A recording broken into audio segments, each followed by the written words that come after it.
March 3ஆம் தேதி 2026 செவ்வாய்க்கிழமை சந்திர கிரகணம். இந்த சந்திர கிரகணம் சிம்ம ராசியில் வர்றதுனால கடக ராசிக்காரங்க கொஞ்சம் கவனமாக இருக்கணும். எதிலப்பா கவனமாக இருக்கணும் அப்படின்னாக்க, பணம் சம்மந்தப்பட்ட விவகாரங்களில் முடிவெடுக்கிறத ஒரு 2-3 நாளைக்கு தள்ளி வைங்க, ஒன்றும் பிரச்சனை இல்லை.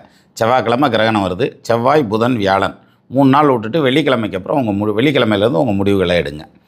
ஒன்று. ரெண்டாவது, வாயை பத்திரமாக வச்சுருக்கணும். யாகாவராயினும் நாகாக்க அப்படின்னு வள்ளுவர் சொல்லியிருக்கார் இல்லையா? அதனால் குடும்பத்தில் மட்டும் இல்லை, பார்ட்னர்கிட்ட மட்டும் இல்லை, அல்லது நண்பர்கள்ட்ட மட்டும் இல்லை, எல்லார்த்திட்டையுமே பேசுகிறப்போ கொஞ்சம் நிதானமாக பேசுங்க, அல்லது பேச்சை குறைச்சிக்கங்க. அதாவது நல்லோருக்கு அழகு சொல்லாமல் இருப்பது. அப்போ நீங்கள் பேசாமல் இருந்துட்டீங்கன்னு வைங்க, பஞ்சாயத்தே இல்லை. சப்போஸ் பேசுனா சல்லுன்னு கோவப்பட்டு உங்களை அறியாமல் வார்த்தை தெரித்து விழுந்துடும், அந்த வார்த்தை நட்டுக்கிறோம். அதனால் இந்த கிரகண காலத்தில் யாருக்கிட்டையும் பேசுகிறத தவிர்த்துட்டு இறை சிந்தனையோட சுவாமி முன்னாடி உட்கார்றது, அல்லது செய்யும் தொழிலே தெய்வம், அதில் திறமைதான் நமது செல்வம் அப்படின்றாங்கல்ல, அது மாதிரி செய்கிற தொழிலில் கவனத்தை செலுத்திக்கங்க, போதுமானது.